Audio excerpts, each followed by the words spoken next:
fust and fuss with the air conditioner. I don't know why this room is so darn hot. Well, in the winter it's cold, so. Is it? Yeah, I've sat in meetings in here.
In here, we did try and get the air conditioner running. I think it's better than outside, but it is still warm in here. So I appreciate you coming, and we'll see how long we all last. So we're going to call the meeting to order 5:05. We'll stand and do the Pledge of Allegiance.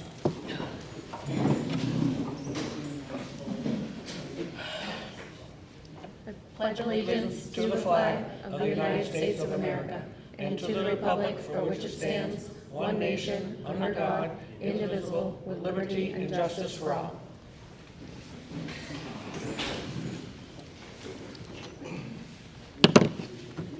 All right, so the first, there were extra agendas. Hopefully people have picked them up. Before we get going, I just want to mention that we have this microphone set up. So if you want to say something, I ask that you please come to the microphone. It's really hard when just the audience member talks. It's hard for our audio people and our videotaping it to get everybody. So we're going to ask that anybody who wants to ask a question be recognized and then come to the microphone to talk. Okay? Thanks. All right, so we need to do a little bit of reorganization. We need a regionalization committee member. So when we were doing the reorganization, we didn't appoint somebody or didn't elect somebody to this position. So we need to elect somebody. Doesn't people elect someone, or is it, what's the? Did we ever find out if it had to be a school committee member? No, we can ask, actually. Does it have to be a school committee member? That's an interesting question, since it's not a member town. Yep. I didn't hear the question. So do you want to come over to here, and then we can all, and just tell us who you are and then why you're answering the question for us. Thank you. Are they talking about this new thing? So this is a reorganization. It's on, thank you. So this is a reorganization of the committee, like for the chair, the vice chair, okay. And who is not one of those three that would be in a capacity that would open the meeting, well, now that you've opened the meeting up, that would entertain a motion for, do you do it in order, the election of the chair first? So we've already done that. The Okay. only position that we are working on right now is just a member of the regionalization committee. And the question is, does it have to be somebody on this board, or can it be a townsperson? What does the bylaw say regarding that? I don't know. I don't know either. Does the you don't have a regional agreement, but you do have a regional agreement? No. Oh, you don't have a regional. We don't have a regional Yes. agreement. I believe it's a state law, so for regionalization, we have to have one member, school committee member from each town of the member town. So the one thing I don't know is a town that's tuitioning in, Right. if it has to be on the school committee. So we can check into that. I don't know, for sure. Yeah. But, How about you we understand what the question is? get an Yeah. answer and then. Okay, yeah. I think that's where we were at too. We weren't sure as well. So maybe that would be the best thing. How about we table it, then we can all kind of try and figure out that answer. But it's a valid question, I don't Yeah. know. We're also down a member of our school committee, so that makes it a little bit tougher for the four of us that are here to have a lot of extra committees. So we're going to go ahead, let's do that. Let's table that then for hopefully to our next meeting, and we will get an answer. We still need the other two, Um, policy and Unit 28 voting.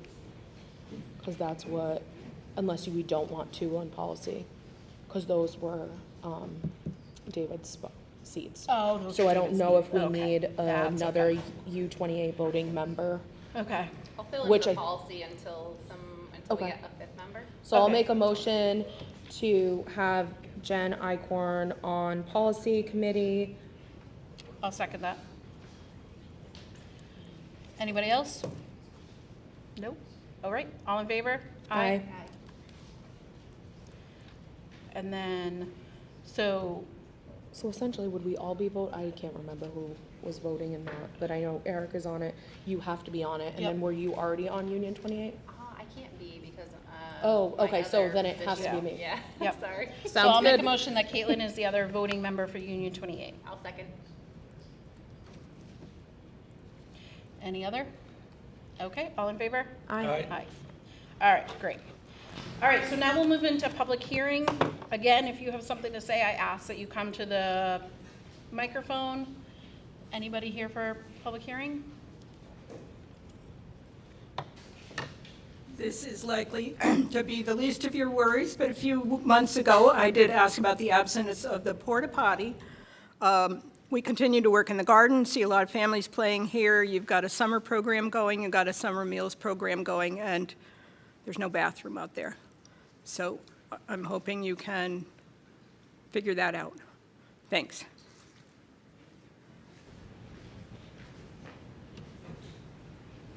Do we know, was that 100% us, or was that in conjunction with the rec committee? It was us, but we also got confirmation from teachers that they didn't want it there. I remember when we were talking about it, they were like, if you're gonna get rid of something, please get rid of that. So I don't know if that was part of the budget discussion. Okay. Ricky has a question. Yeah, you can come right back up. I think it was well understood that the kids would use it on the playground. I'm more concerned about after hours and summer program and people using the playground.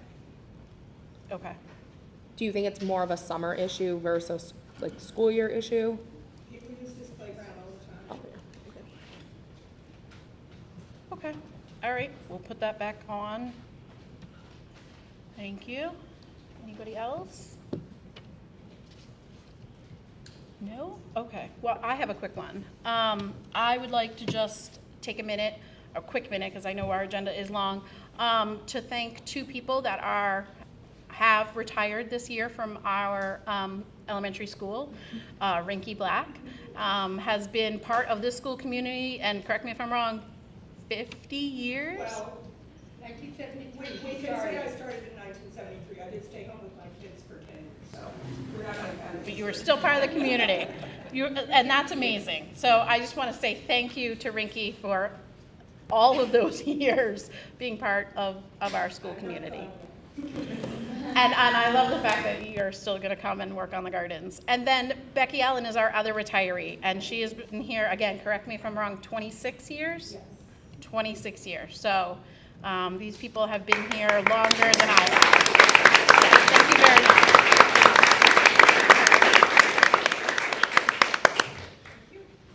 And again, we hope you also are not gone. Still checking the bird boxes, managing the garden. Take a different role. But thank you. That's amazing that you both have been here for so long and have dedicated so much of your time to this school. So.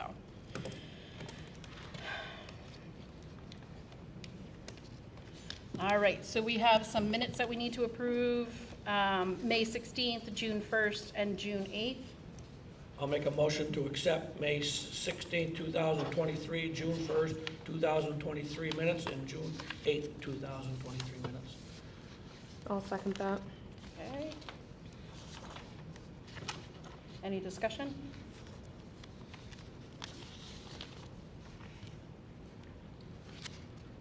Everybody good? All right. No discussion. All in favor, say aye. Aye. Aye. Aye. Thanks, Sarah. Keep me on my toes. All right. We have some warrants. Brittany, you're all set with the warrants? Okay. And then gifts and grants. Caitlin, do you know anything? No gifts. No gifts? No grants? Okay. All right. Moving right along. Report of the Gill Montague representative. I don't. He will be here later, so we can bump that to the bottom. She said she's gonna be here a little later. Okay, so, That and the text will. yeah, I was gonna say Jackie is both the representative for Gill Montague and Franklin Tech, so we'll move those down a little bit on our agenda. Report from the Erving Teachers Association. I gave you the report. Any questions about that? No? All right. Collaborative for Educational Services. Caitlin, you're our new rep. I am. They had a meeting when I was in Maine with no service, so I did not attend that, but they were just voting on their budget to then clear for next year. So then the next meeting is not until the fall. Okay. So regionalization update, this is our same reps into our presentation, right? Yeah, we can go over. Okay. Well, I'm just gonna hang on. I just wanna make sure that's the same thing. So, do we have a capital planning committee update? I can just let you know that we are in the process. The walk-in freezer is getting put in next week. So that is getting started. Mark has a question. You have a question? Yep. Hang on one second. I was just wondering if there was an update on the heating and cooling system that we've talked about since October, November of last year. I think we were waiting on a grant to hear back, maybe. Anyway, if there's any update. I am not aware of any update. Caitlin, are you aware of anything? Can you add anything to that? Since it's on the agenda, I probably need until the next scheduled meeting to come up to provide you with a complete answer. Okay. All right, so let's put that on the agenda for next meeting, to get an update on that. Superintendent's report.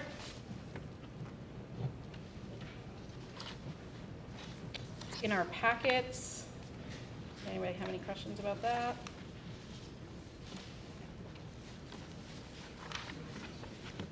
My only clarification question was, Lindsay was only to the end of school, so she is not any part of it starting July 1st, right? Correct. Okay. Right now, yes. And then Jen is back, so Karina is back in her role. Yes. Okay. Just wanted to put everyone in their right spots. It takes me a minute to yep. Yes, yes. So Jen Cocaine is back from leave starting July 1st. So just to clarify, Karina is back as being just her role as the, I always get this role wrong, I'm sorry. As the, Karina? yeah, Director of Student. Director of Student Support, sorry. I was, I can't hear you. Yes. Jen Cocaine is back from leave, yep, As of the 5th, right? as of the 1st. The 1st,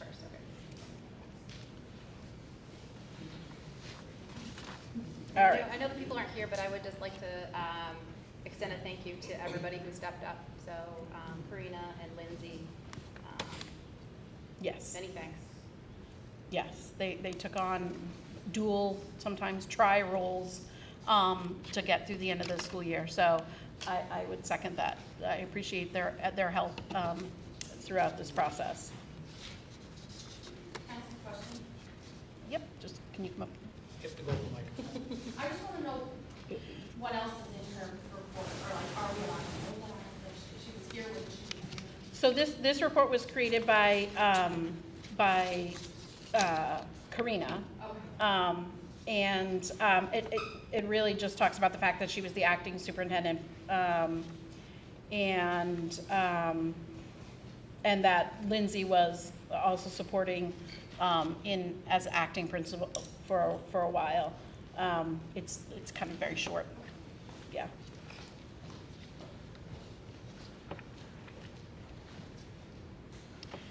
All right, so that brings up to Caitlin, Director of Finance and Operations report. So I recently took the school project designers and owners project manager certification class and passed the final exam, so I'm now MCPPO certified. This will help me with my involvement in capital projects. Sure. The Wellness Advisory Council met for the fourth and final time this year on May 24th. We have some preliminary areas of recommendations, which we plan on finalizing and bringing before the policy committees next year. Some of those ideas include increased amount of physical education time in the week, increased time for collaboration between PE teachers, nurses, and other staff members across Union 28, providing resources and promoting community and family involvement in wellness initiatives, tower gardens to promote collaboration between nutrition staff and classrooms, guidance and communication around providing outside food in the school. This is the time of year that I'm closing out and preparing the work on the end-of-year report for FY23. We are officially in FY24, and before too long, we'll start working on FY25. If you look at the expenditure reports, I can break down some of the accounts that have changes since the last meeting. The past 4 meeting minute expenses have been taken out of the school committee other expenses. Legal counsel is paid up through the end of the fiscal year. $1,493.99 was paid to WB Mason out of the copier maintenance account for black and white and color copies. $329.64 of the office supply line was used for postage, books for bingo, and staff appreciation supplies. The range column of the summer program line reflects the new teacher's contract with a new rate for those that worked last summer in the amount of $898.75. $3,623 was spent out of special education contracted services, an invoice for CAPS Collaborative for PT services. The services were delivered in March, but the invoice was dated May 8th in the amount of $1,672. $1,740 for BCBA consults from James Levine Associates, $51 for legal counsel from Murphy, Hesse, Toomey, and Lehane, and $160 for another consultation. $2,807.68 in regular and special education substitutes were paid during this range. Professional development contracted services is where our course reimbursement comes out of. During this range, we had two totaling $1,730. The copier lease for May and June totaled $479 for our Sharp copier through CIT. Our doctor's contracted services line was spent for the year. The May and June transportation through FM Kosmeskis came out of the transportation line for $22,853.88. $653.65 was spent out of school telephone. $604.97 to TPX, the final bill has been encumbered, and $48.68 to Verizon. The building maintenance line had quite a few expenses this past month, totaling $5,749.10. They include fire equipment monthly monitoring for $480, Needham electric supply for $402.50, pest control through Terminex for $252, Jamrug invoices for the replacement of defective nozzle and electrodes, backed up sink in the bathroom, replacement of a part to get the left side boiler functioning, replacement of a selective univent motor and speed control, and an emergency weekend call for RTUs not running, totaling $4,364.60. The exit sign was $250. Additionally, we just received an invoice for Jamrog for $691.40. $10,359.20 came out of equipment maintenance, also towards fire equipment, Jamrog, and Popco service, and most of all the other expenditures are salary related. Last month, Tyler Technology made a testing program available for our new budgeting general ledger payroll software, School ERP Pro. We were able to confirm user access on our end, and we went live with the new system back on June 16th. My office will undergo some training over the summer and be able to launch the employee access component by the beginning of the next school year. This will provide access for employees to view pay stubs, W-2s, and log benefit time through the program. Finally, I was able to attend the spring concert All Schools Sing this week, the week before the last week of school. I was really impressed by all the students who sang, played instruments, and led the audience in rounds. The kids did a really great job, and speaking of as a parent, my daughter is a 5th grader, and seeing her play the trombone and the confidence she's grown this year in that program was really outstanding. And I really appreciate the work that Ms. BC does. So that's the end of my report. There are no end-of-year transfers.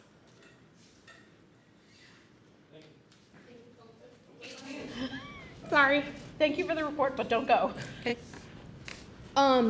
First comment that I just wanted to make with the health committee, because I know I was on it, but the timing just in the middle of the day sometimes doesn't work out. But just wanted to share, if you weren't already aware, that DESE is coming out with a new comprehensive health and physical education guidelines.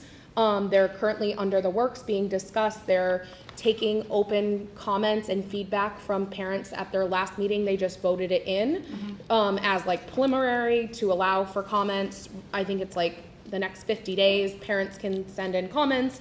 And then I don't know what their plan is on like when they want to implement it and all that fun stuff, but just to keep on your radar that that is out there, and it might either help make some of those changes, and it might be a requirement, or I haven't had the time to like read through all 46 pages yet, but there's a lot of changes that are coming up with that, so that might be some stuff that goes right along with things you guys were already thinking about, which Perfect. is really cool. Great, thank you.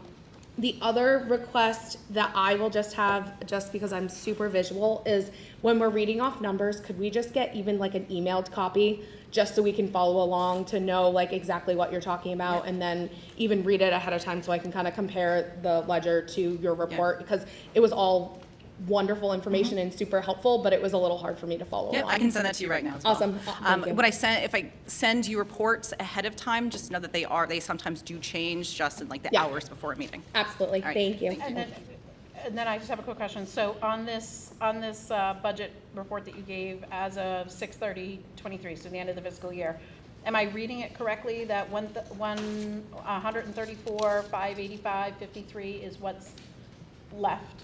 That looks like what is left that is unencumbered for the year. We always have surprises. I think there's a little bit of building work that we haven't received invoices for, and we don't know the amount that they'll be in, but we are looking really good with the amount that we have, and the additional amount that came from the town has really saved us. So we'll have to the 14th, so we'll have a Yep. finalized number by July 14th, because that's the last day that we can encumber.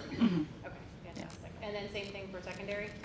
Yes, we received the Erving Secondary fourth quarter tuition bill came to us really late, so that was just being processed last week. Like 200 or? I would have to look. So that's not reflected on this yet? I'd have to look. I don't know if it was processed late last week, I believe. I think it is in there, but I would have to look to give you the dates that it is. I'm sorry, just say the last, I didn't hear what you said, the last part of it. What? I would need a chance to look. Okay. Yeah.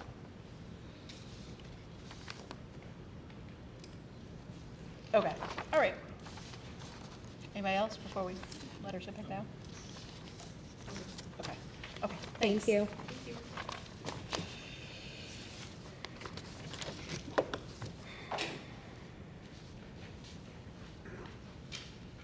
So no transfers. Nope.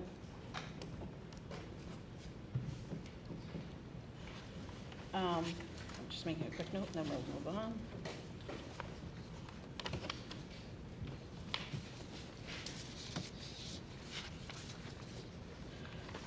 Okay, so principals report, again, we have a report from Lindsay. She apologizes for not being able to be here tonight.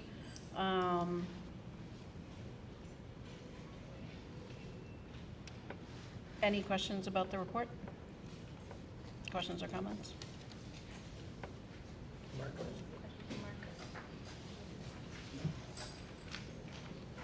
Since we don't have people here in person, much like Katie asked about the super's report, is there anything noteworthy from the principal's report that would be worth sharing? That's question one. I think she laid out who the teachers were for next year and what grade levels, with some paraprofessional assignments as well. Talked about field day. I can read off the, That's- if you want to know Yeah. the one, the assignments or not. Again, it's just a nice That's fine. general wrap-up of the end of year. She was happy to have been here, appreciated everybody's hard work. Sure. And we appreciated her. She was very, very helpful. My next question is, I believe that I don't know, maybe it's on here later and I didn't see it, talking about an interim principal for next year. Is that an agenda item, and should I wait on that, or I figured principal's report was the time to talk about it? It's, I don't actually think it is an agenda item, so I mean, I can speak to it now during principal's report. Sure.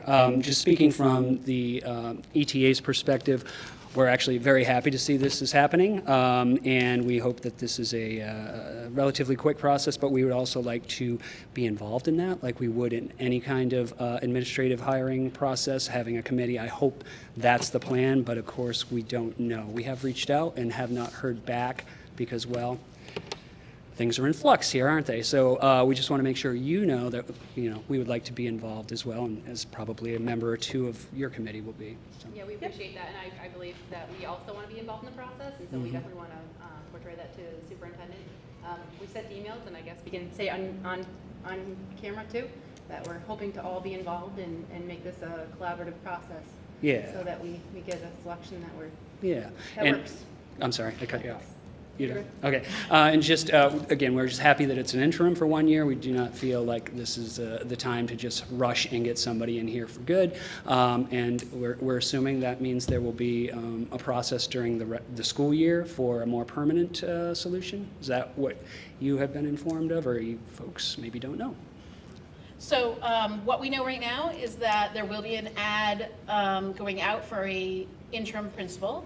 And so that hiring process will hopefully happen late July or August so that they can ideally be in place for the beginning of the school year.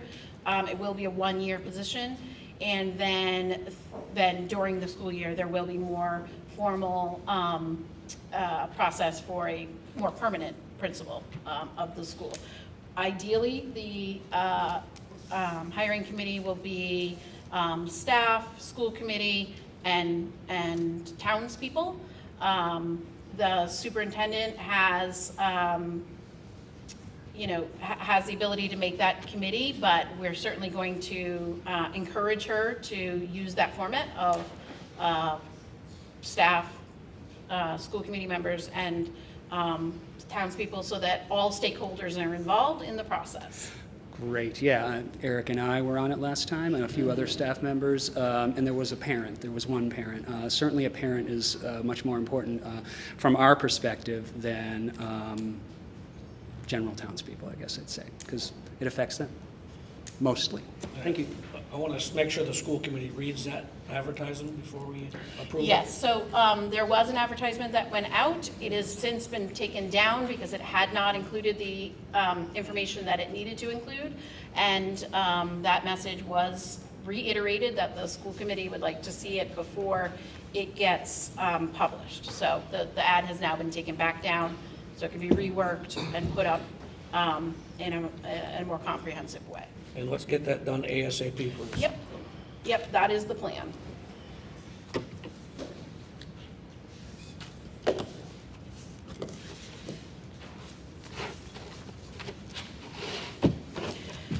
All right, did you get any numbers from either of them about enrollment, like I requested?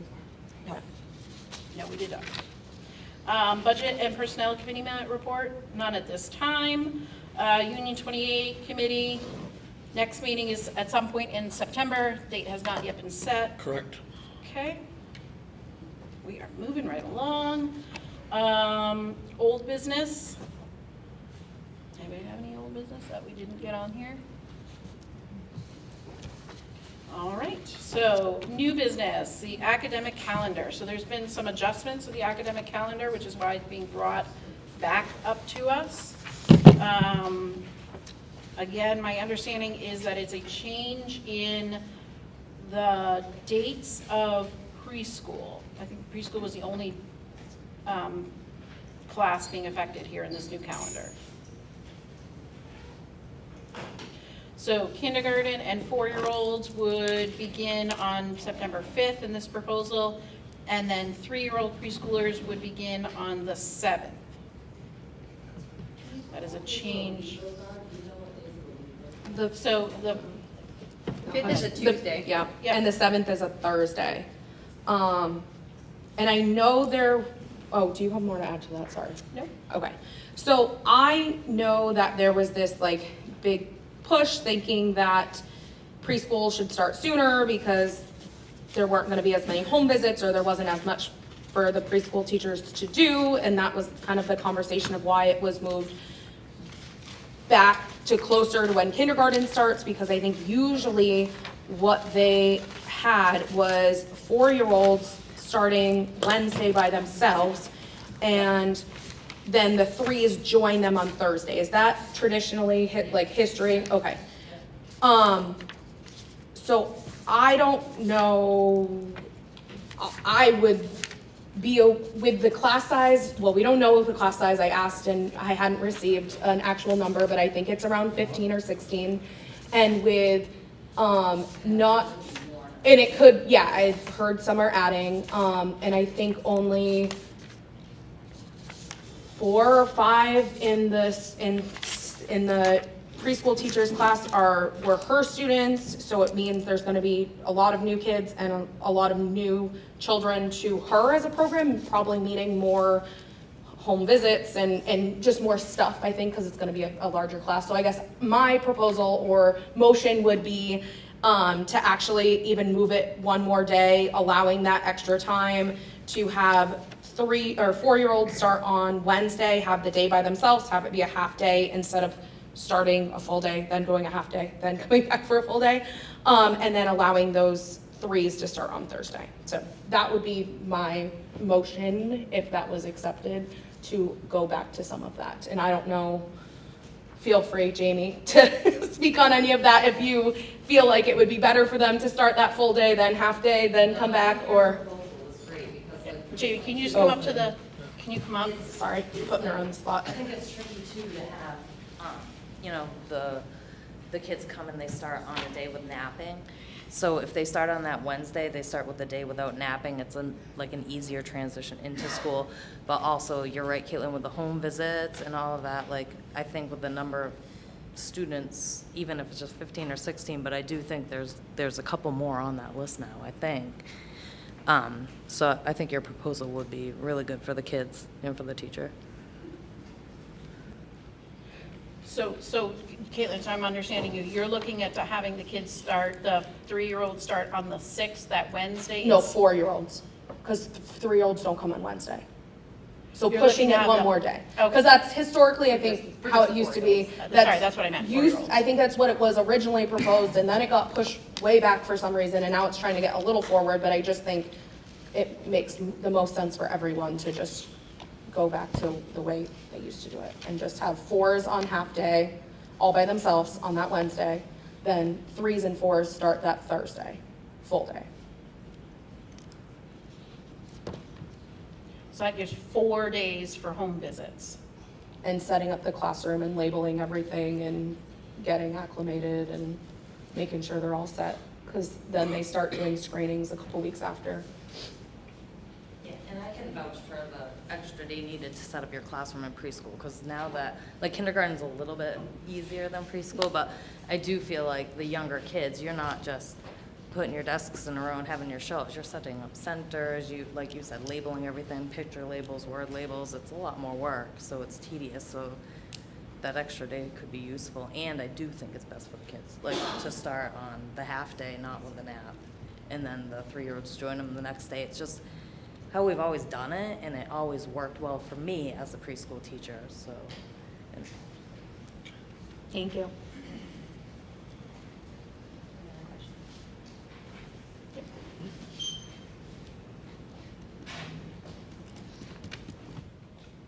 So I just have a question. If we don't know the total number of preschoolers yet, does that, like, what if there's 20? Then what? They are all in one classroom still with one teacher with 20 preschoolers, if there is a higher number? So that's going to be a decision that the acting principal and superintendent will have to make. I don't know Okay. if they're still enrolling kids. I don't know where they're at in that Sure, process. sure. Okay, Yeah. so if that has to be done, it will be done, essentially? I don't want to promise anything because I don't want to say yes because I Okay. don't know if Sure. that's the case or not. All right, thank you. Do we have any numbers yet? No, We have not been given numbers. we don't have updated numbers yet. I also don't know if registration is continuing. I heard, So. yeah, it was. Yeah, so So- we have to get a little bit more information before I can give you a better answer. So you're making that as a motion? I am. So does somebody want to second I'll that? second it. Okay. Is there any other discussion about doing that? So that would be changing it even from this scenario right here that was presented to us. Any other discussion about it? Okay, so there's a motion and a second to move the calendar so that 3-year-olds will start on September 6th and, nope, 4-year-olds, sorry, I just want those 3-year-olds in. 4-year-olds will start on September 6th, and 3-year-olds will start on September 7th. Right? Yeah, Okay? that sounds, All in favor? Aye. All right, motion passed. All right, so we're going to actually rearrange the agenda a little bit. We have a presentation, and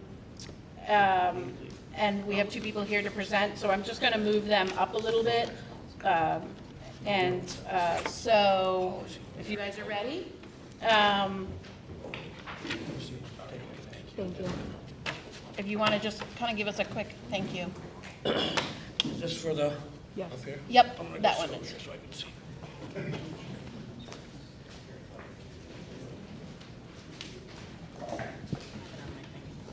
Eric, I don't think you have to move. No, he wants to see. Oh, He okay. can't see. Gotcha. And so if you want to introduce yourselves and just Yes. give us a quick little, Yeah. So first of all, thank you for allowing us to be on your agenda and explaining some of the things that we want to go over in our work. I also want to thank you for putting the link on the agenda. We are going to present a truncated part of this presentation to respect your time, but you can go to the website and see it in its entirety. There's a narrative that goes with this, which is rather lengthy for each of the slides, so we're going to get to the salient points of each one. Greg Snedeker is the Vice Chair, Treasurer, and Secretary. I am the Chair of the Sixtown Regional Planning Board.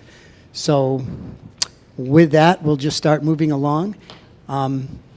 Just as a little background information, about 4 years ago, I think it was in November of 2018, the 6 towns voted at a town meeting to form a regional planning board to study the feasibility of combining the Gil-Montague Regional School District with the Pioneer District and see what opportunities that might involve and if that was feasible. And so there's a process to go through.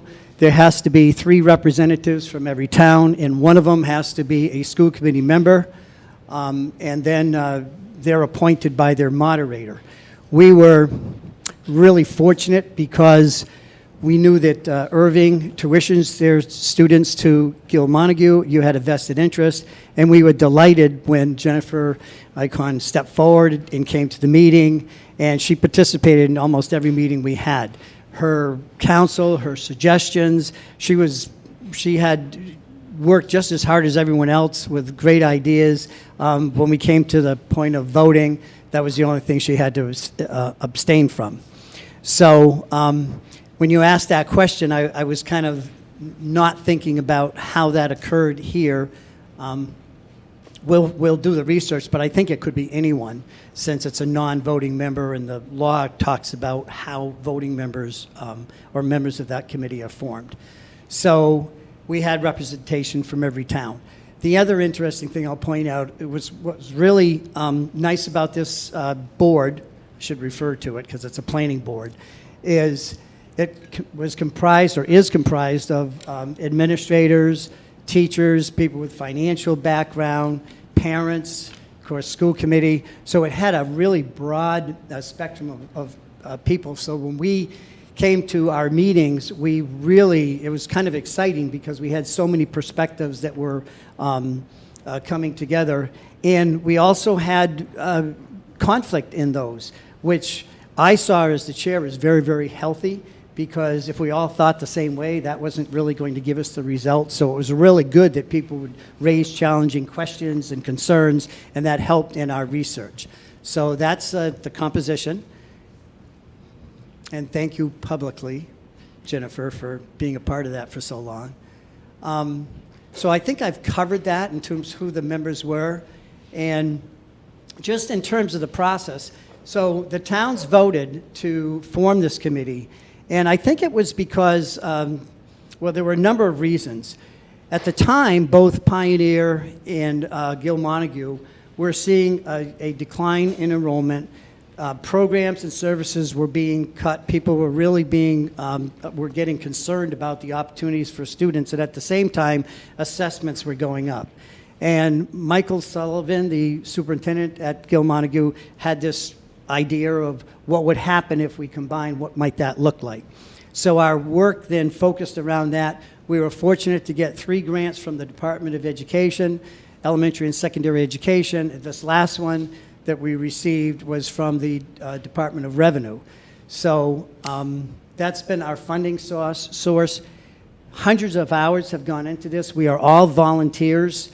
We've met regularly in committee as a board and as subcommittees, and we're able to uncover a lot of good information. So, the educational findings. This was really interesting because we came forward with, what would this look like for opportunities for students? We interviewed teachers, parents, students, faculty, and we didn't just do this as a board. We hired professional consultants to help direct and guide us through our work. When they completed it, they would produce reports. Those can all be accessed on our website. So if you have an interest to see what they came up with, please go visit that. But it really was very powerful to see when we posed the question, if you were imagining a new school district, whether it be for the staff or for the students or parents, what would you want it to look like? And we heard about having more courses, programs, and services for students. One of the really fun opportunities was we had some of the Pioneer students visit Gil Montague or Turners Falls and vice versa, and we had the students in charge of that. So they gave the tours, and then they met in groups, and they explored some questions about what would you like to see? What do you think the challenges would be? And so out of that came some amazing information.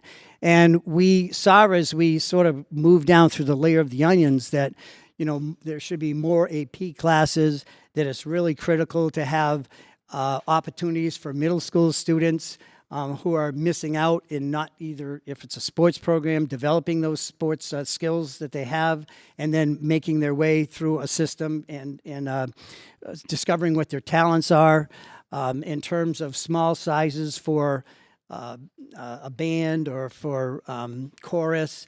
What does that really sound like when you have the critical mass to do that? So this slide here, we look to see what, is this the one on the staffing? We look to see what the staffing might look like. And as we explored this, our focus was about the economies of scale in terms of keeping all of the staff together to enhance and add programs and services for students that the staff identified and what the students identified. Ironically, in 1996, was it 96? Yeah, both school districts had hit their peak for their enrollment, and then after that, it was a steady decline. Gil Montague went faster in the beginning, and then Pioneer, and then things started to slow down. But we, as a moment in time, we looked at where we are now in our population, and we looked to see what high school would have a similar population if it was combined, if the two districts were combined. And what we found is Clinton, and we looked at their district, and we saw that by combining, they were able to have departments of 4 or 5, not departments of none or 1. And so that meant so many things when you have more educators to be able to have professional development together, develop courses together, have conversations about their discipline, their subject matter, and so that became really powerful. So we wanted to just show this as if we were to do that, there'd still be small classes. However, there would be more opportunities because it would open up more scheduling opportunities for students. They wouldn't have to make a choice between, I have to take this course to graduate, and I'd really like to take this course. Greg, you may have to come up to talk.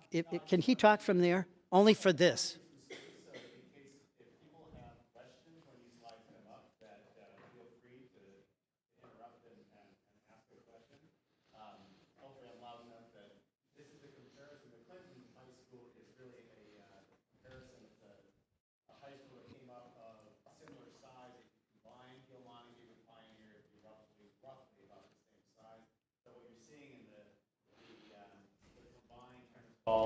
and Pioneer in the staffing column at 49.2 would be if there was no sort of redundancy. So I think what you're seeing in the final was if there were some redundancies, like you wouldn't necessarily need 2 business teachers or business ed teachers, you would still just have 1 instead of 2 with a combined, and same thing with a librarian.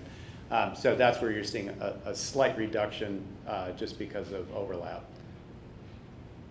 The other thing that this study showed, that the savings was really in central office because you didn't need 2 superintendents, 2 business administrators, and all of the structure.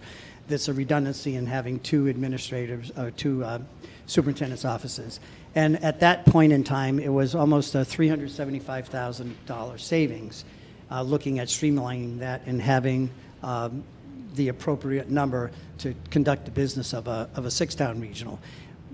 Our perspective, the planning board's perspective, was not to use that money to reduce assessments, but rather use that money to be able to support the teachers and the programs and services that have been identified, that they really came to the surface. This is what we're lacking, and this is what we'd like to see in a program. Yeah, I mean, I would only add that what you're seeing here is it's not about the quality of instruction. Both districts provide excellent quality of instruction. It's really about the amount of staffing you would have with a combined district and what would be possible in terms of opportunities in terms of more courses. I'm sure you can piece together, if you only have 1 or 2 teachers in a particular department, you can only offer so many courses. If you have 4 or 5, that opens up flexibility in the daily schedule to be able to offer second sections and allow for more electives in all subject areas. So it's more about educational opportunities, and I'm sure you can, I was a high school instrumental teacher for years, for the last 17 years, so things like having a band. If you increase the size at the size of the high schools now, it's difficult to have a sizable band where you can actually have all the parts being played. So when you increase the size of the school to what looks like around 340, now you can have a band of 40 or 50 students, and that's a much more meaningful band than only having, let's say, 6 or 10. Any questions so far as we move along? Okay, let's. So I just touched on, and Greg just touched on the benefits of expanding the enrollment. From the kids' perspective, it was interesting. They said, well, we're concerned about having classes that are too large, and because they have very small classes, particularly at Pioneer, and we had to point out, well, a class would be maybe 14, 15. And so it's much more engaging than if there are 2 or 3, or you're trying to do an AP class and there's either not enough students to run it, or someone's doing it as an independent study and so forth. So there were many educational benefits that we went through. I'm not going to read each one of them. Can you read that from where you are, pretty much? Now, let me just pause for a minute and let you digest that, and then I'll move on. I never liked the PowerPoint where people just read what was on the screen.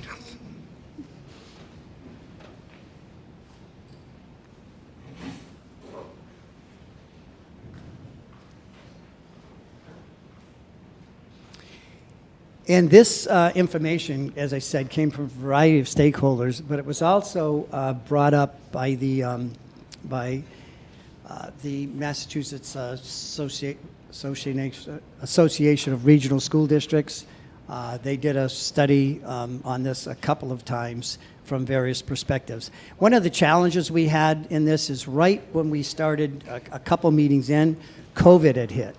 And so our intention was to have a lot of public forums, bringing people together and having conversations. And because of that, we had to have remote meetings with smaller sample sizes to get information, but to continue the process moving forward. We didn't feel like we need to just stop. So it wasn't an ideal situation, and I think a little bit because of that, not enough people were getting information as we were doing our work.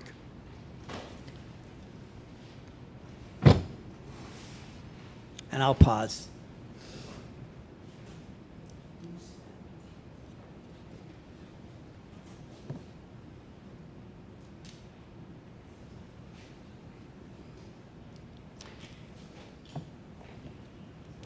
And when I met with small groups of students, particularly at Turner's Falls, they talked a lot about the lack of opportunities at the middle school level and having that experience and then working their way through the JV, a JV program and a varsity program. Others were really concerned about a lack of, they wanted to take AP courses and they weren't able to. So they were right up front. You know, they had an audience and they had an opportunity to share their feelings.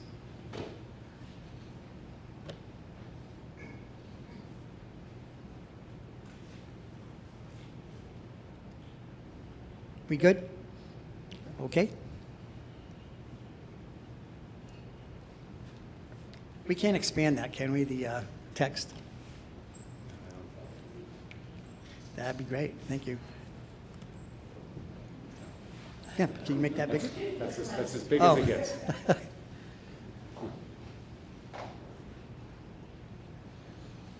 Okay. I think it needs to be, again, emphasized that when we started to look at this, a lot of this kind of came about because of finances. I think being in hold harmless and trying to figure out how to make it financially sustainable. What we did find was it really became more about the enrollment size. That because they're very small districts right now, especially in the middle and high school, that combining them is not going to make a very large district. It's still going to be small, actually still considered to be very small in regard to the state size. So it's really the economies of scale that would be hit with just having more students to be able to field teams, to be able to have larger visual and performing arts classes and things like that. Yeah.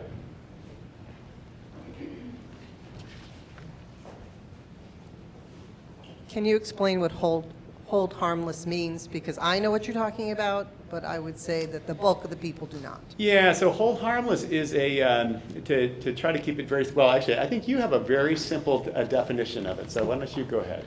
Yeah, and we were going to get into this more in depth a little bit later, but let's address it right now. So when the state first came up with their formula, Ed Maskovich was one of the mathematicians that was deriving the formula. And there was pressure on the legislators to pass something. And so they passed the what was it called back then? The Education Reform Law. That was in 1993. And so a lot of it was just based on enrollment. And so the assumption was that school districts would continue to grow, they would get more money. And one of the authors of this developing this formula pointed out that it will be problematic if there's a declining enrollment because it's driven by your student population in the foundation. So the bottom line there was the legislators did pass it, and it was sort of like, well, we'll cross that bridge when we come to it. And sooner than later, they came to it, there was a decline in enrollment. And so the Department of Elementary and Secondary Education said, basically, what are we going to do now? And they said, since X number of dollars equals one kid, we can't start taking money away from districts. So what we'll do is we will give them minimum aid. So they'll only give a small, it was reduced significantly. It was like $30 or something per student. And they would give minimum aid to a district.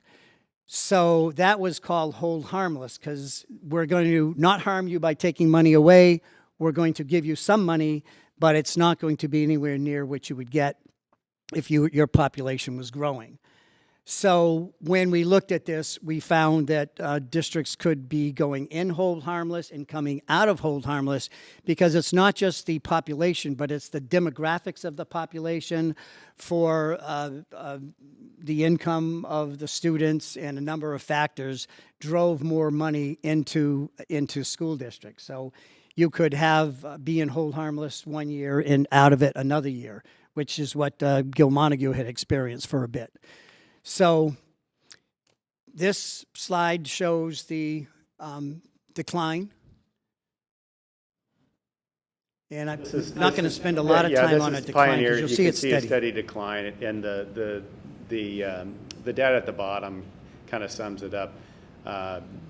The 2010 enrollment for the middle and high school peaked at that moment, but both districts were in decline as of '96. They peaked both at the same time in that year, and Gilmontague's over the next 10 years dropped off significantly faster than Pioneer, where Pioneer was buffered and buoyed by Choice In, and then from 2010 until now, we saw a much more rapid decline in enrollment in Pioneer. So, and both have declined. If you can see from the peak, the middle school and high school has declined for Pioneer 53% since 2010. Gilmontague, you can see at the bottom, it peaked in I think it was 2000 for their high school enrollment, high school and middle school enrollment, and it's declined 57% since then.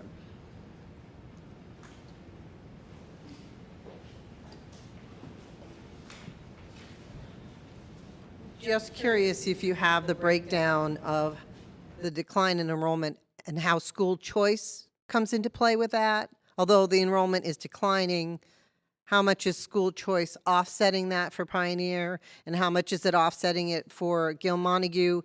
And then in addition, in Gilmontague, those numbers are our students. So what's the breakout of our students compared to that? Go that far with it, but I mean, those numbers are available through DESE, so we can find those.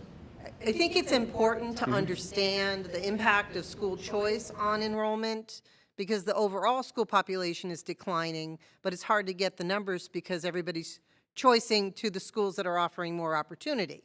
So Frontier still has a large population, but how many of those are choicing in, how many of our population is choicing into Frontier or over at Marhar, that sort of thing? How many are going to charter schools? That's another mix that came into play at that time period too, that caused for a decline in enrollment in both Pioneer and at Gilmontague.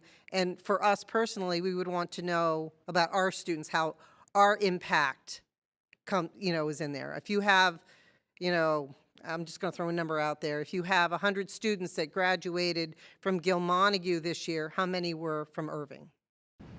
Yeah, and what's interesting is that the bulk of the decline, though, has really been through declining population and declining student population. We're getting, we're an older community, and less families have moved into this area.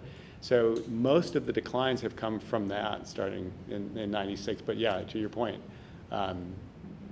there's definitely more details that can be gleaned out of this. So yeah. Yeah, that's a great question, because and this often becomes confusing to people that are trying to follow how the formula works. The foundation formula is based on the student population. Every child that resides in a community, regardless of where they're going. So they build it on that premise, that information. But then you have in-seat, and we report the October 1 account and so forth in-seat. So when people look at that, they say, wait a minute, you only have this many kids sitting in a classroom, but that doesn't measure up with the numbers that we see for foundation enrollment for a community. So that's where your point, it gets obscured, because, all right, how many kids are in school choice, where do they actually reside, and that's who's getting the foundation, and then where's the, where are they actually attending school? To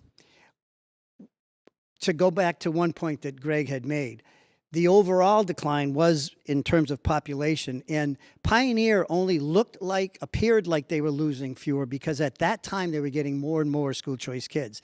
School choice has been dropping off right across the board, so their decline is more obvious. When you graduate a high school of 45 kids or less, that's really difficult if you imagine having robust programs for kids with limited staff who are working incredibly hard, because when you have smaller staff, it puts more pressure on them to run programs and provide services. And we also heard that from kids, by the way, which was really interesting. I hadn't thought about it this way.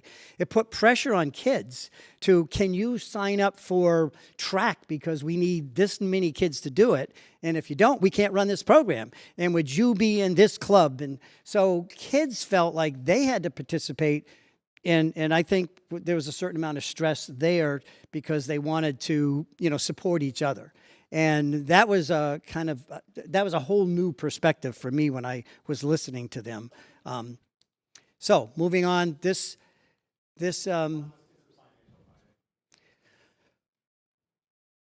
so we had run assessments to see how that would look for the districts.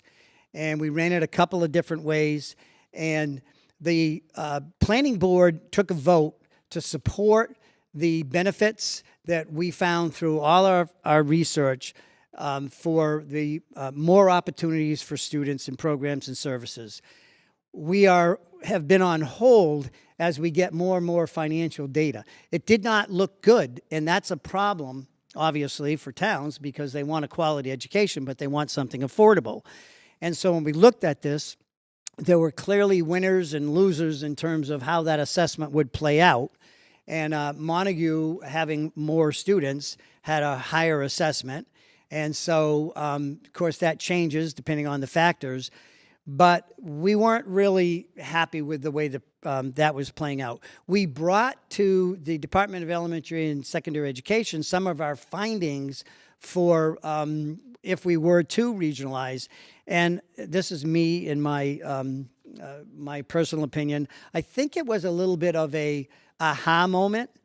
We had been doing the work that I think, on their behalf because they had a lot of that information. And so we were presenting, listen, if we form one district, the new district would be held harmless. And what sense would that make to lose $500,000 or whatever to form a new district? So my position now is you can't look at a new district as bringing the old paradigm forward and saying this is a whole harmless situation. You need to look at it. This is a brand new district with should have a new foundation and a new starting point. So we're having that conversation. Warwick has started its own school system. I was on the Pioneer School Committee, interestingly enough, back in the early 90s when they formed a K-12 regional district. Warwick has now opened their own school, and so they are officially a school district. And so I'm chair of that committee. I'm not on the Pioneer Committee now. But my whole goal as being a teacher and a principal and a superintendent and a business administrator is I want the best for kids.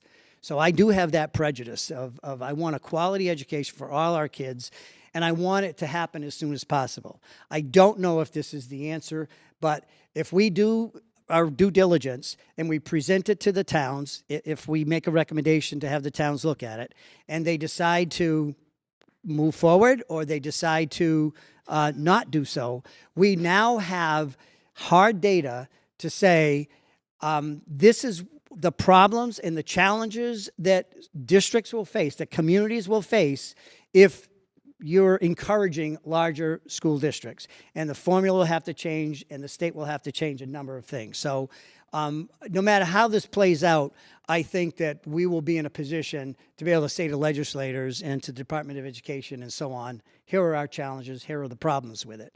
So we have a number of slides which we could probably just skip over that talk.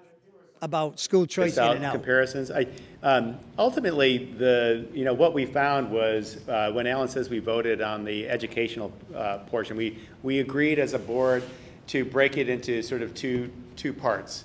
We were all pretty much in agreement that the educational benefits would be significant, and those educational benefits would come through the growth of your student population, allowing for, more teams, more classes, and everything that we just covered. The finance piece is definitely more difficult. There's challenges here because of the way the assessments play out. So we are running them again. It'll be interesting to see if the board votes in support of it. We'll find out in the fall when these come in. Here's the choice. Yeah. Just one final note on that. So Warwick is still interested in the 6-town regional planning board. And so we're running the assessments with them in it and with them out of it so we can get a picture of what that would look like.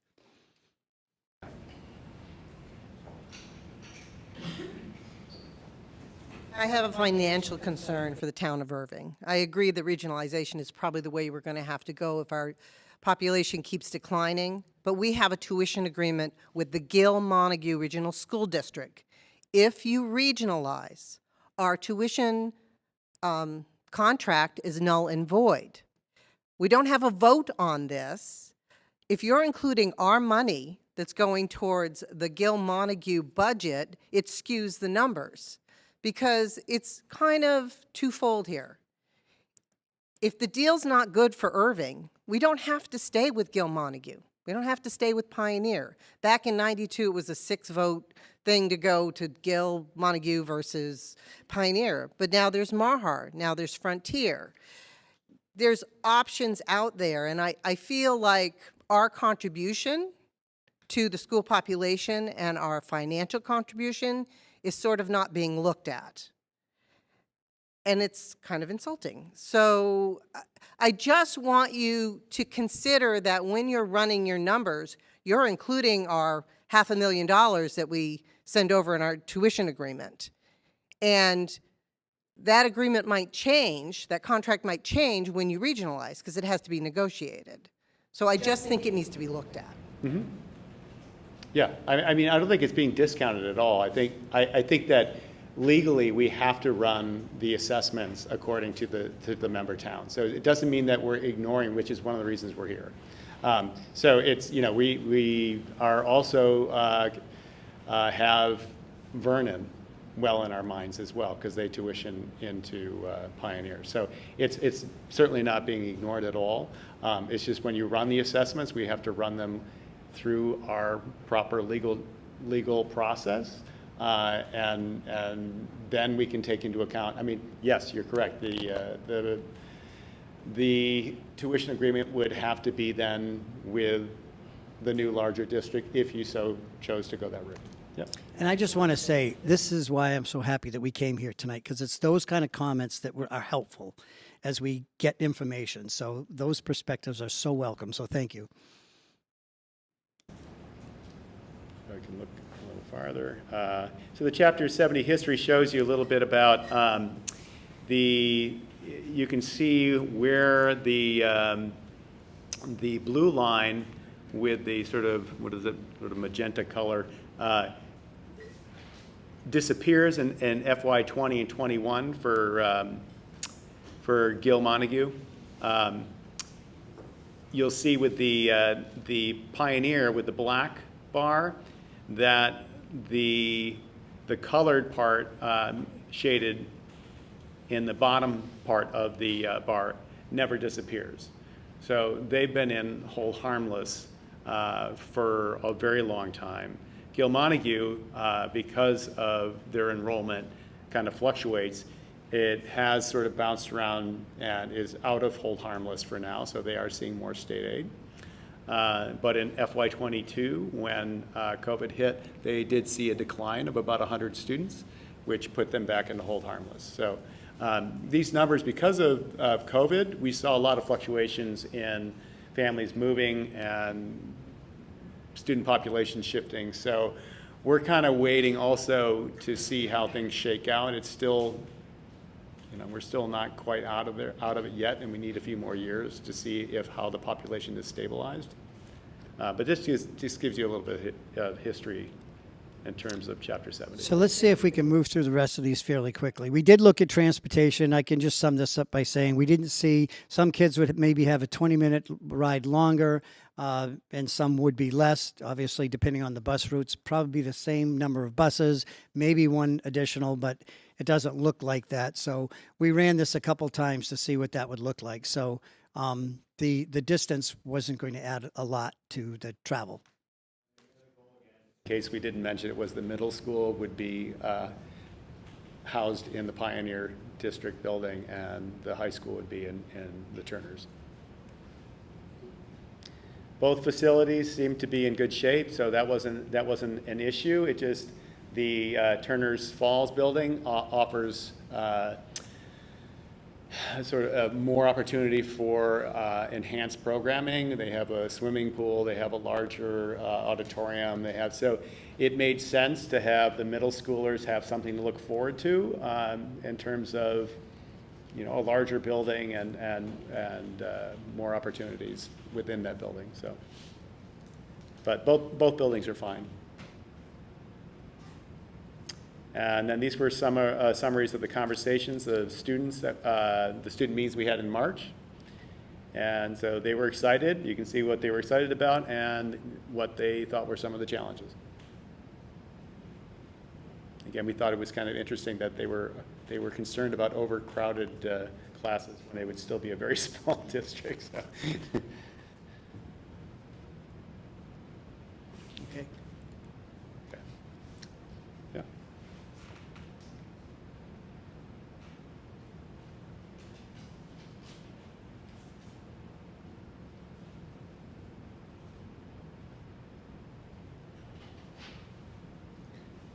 So this can be found on our website in case you want to look it over again. But And so not to make sure that there's some balance here, there are challenges. What about the mascot? How would you decide on that? There's a grieving process if you would do that. People have their allegiance, their alumni. They played at that school. They like watching the football team that they were on, and so there are. How do you address that?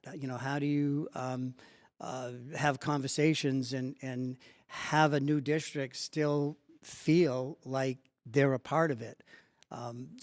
So we paid attention to that. Our job wasn't try to solve those right now.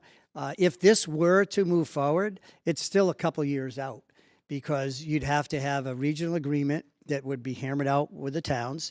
There'd have to be a transition period of the superintendent's office and the teachers working on a curriculum together. One of the aspects of why we wanted to rechannel money is because Gil Montague's salary schedule is higher than Pioneer's, so there'd have to be a brand new, which the consultant is working on, salary schedule so no one loses money, and that there's an incentive for all the staff to come together. So there's these little nuances and challenges that are out there. So I just have to mention those so we've heard a lot of them and need to have subcommittees and so forth moving forward addressing them. questions?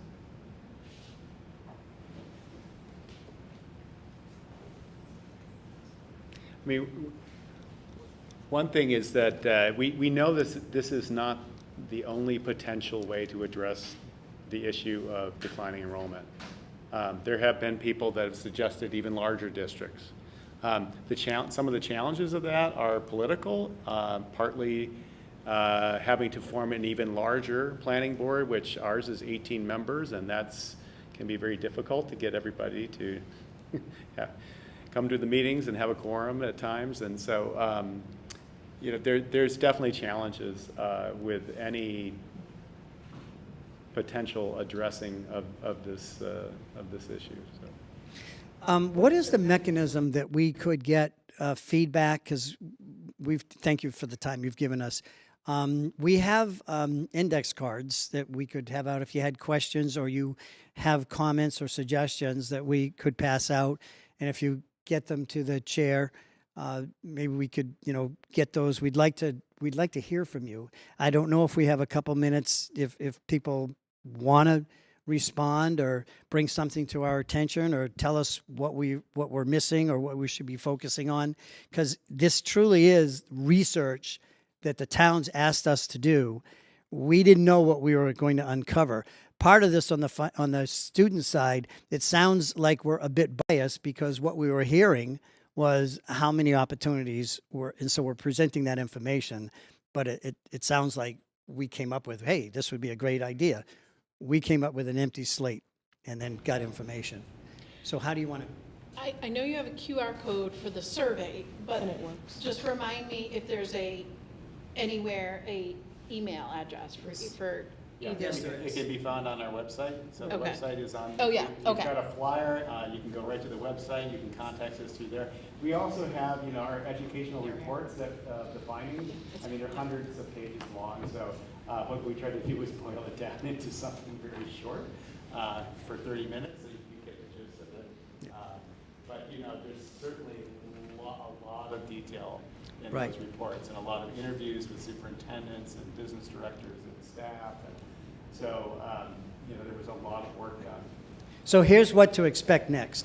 We're going to have some subcommittees work to get this information together and figure it out how to get it out in multiple ways to stakeholders after the summer break.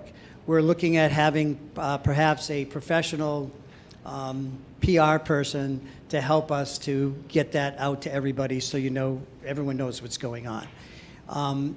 Then that'll be followed by the Six-Town Regional Planning Board making a recommendation. If we decide, no, this is all our research, we're going to wrap it up, maybe write a white paper, a position paper, give that to the state, or we may decide, okay, we think it's worthy of the town to at least consider it and hear what they have to say. If we were to do that, one town votes no, it's done. If everyone voted to support going forward and see what that would look like, then there would be lots of conversations within the community, and there'd have to be a very extensive transition plan, not only to make sure all the building blocks are in place to provide a quality education with the new school committee comes on board, but also to address some of the things we talked about, and there'd probably be a lot of parents involved in those subcommittees to address those issues. I know when I had the unpleasant task of closing a school in a district, I had a lot of parents come in and they worked things out where kids would go into other schools with the school councils, with picnics, with play dates, with special activities, and it was done. That piece, although people were not happy in the beginning, that piece worked out so well that it turned around and said, thank you for actually doing this, because there were so many more opportunities. So we'll see what happens. All right? So I think the index cards are fine, that people can write on them for the rest of the evening, but I would encourage people to go on the school website, onto the survey, and then also into the email to voice your opinions, concerns, questions as well. All right, So thank you, on our Mackenzie. agenda, like you mentioned, there's a live link. If you open the agenda, that will bring you to the presentation. And then the last couple of slides on the presentation show the QR code, their email, and their website. So you have all of that information easily accessible to you. Oh, thank you for doing that research, and thank you, Mackenzie, for allowing us to be on this evening. Thank you. Thank you And for thank you coming. for your patience in this really hot evening. Thank you very much. Sure.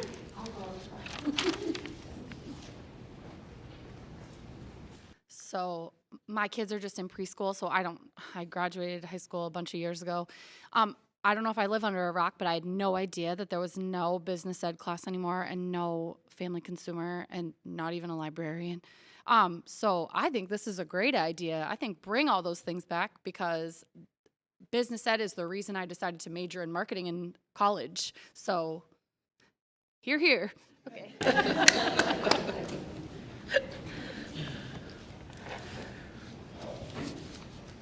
All right. Thank you again for coming and presenting that. I think those are some interesting interesting ideas for the future.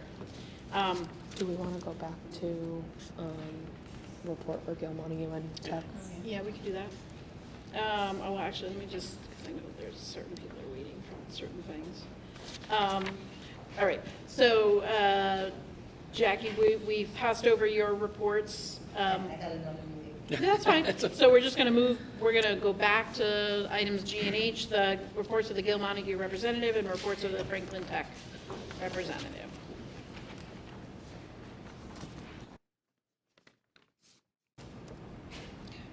Yes, that's part of it. So the Gil Montague School Committee has met twice. There wasn't much to talk about. A new sign has been installed, it's electronic, and they've finalized the new district treasurer. It's Cami Lamica. So she's been working, but they finalized a contract with her. There is a new assistant principal for the Turners Falls and Great Falls Middle School, Luis Martinez. He was recently the principal at the Springfield STEM Middle Academy. There is a summer food service program through August 18th, and that does include Erving Elementary. If you're interested, you can go, and there's the hours on the Gil Montague website. The first day of school will be August 31st, and they are still ongoing with teacher negotiations. At Franklin County Tech School, let's see, the aviation program is still on track to open in the fall of 2024, and the ground lease has been signed, and the building's going to be up. So things are working there. The Vet Tech building is almost done. They actually expect it to be done by the fall. They did have 4 seniors that graduated from the program, so that program is now 4 years old, and they've had full enrollment. We signed a letter, the school committee signed a letter of interest to the Massachusetts School Building Authority and are now studying the process of a feasibility study on what a new school over at Franklin County Tech would look like. There was a superintendent's review, and the contract was discussed and was voted on for a 5-year contract. Mr. Martin will get a 3% annual cost of living. His fiscal year 24 salary will be $183,964. He also does the grant writing for the Franklin County Tech School, and to date he's been directly responsible, which means they're competitive grants for over $8 million in competitive grants this year alone, and over 5.3 in entitlement grants, which are there's where he's responsible for them but doesn't actually write them. So it's known as an indirect responsibility. As a direct result, over $13.4 million in grants have been awarded to the tech school. He did receive a grant stipend of $30,000 in addition to his salary because he is the grant writer. It's not a separate position. Freshman orientation is August 24th. Grades 9 and 11 will be August 30th. Grades 10 and 12 are August 31st, and then everybody goes to school on September 1st. And on their calendar, there's a couple of dates. The Little Drummer Craft Fair is November 18th. There's going to be 2 career awareness nights. One is December 2nd, and the other is February 15th. And then March 14th, there'll be the vocational shop open house and academic parent conferences. So, do you have any questions? Thank you. Okay. Thanks. All right.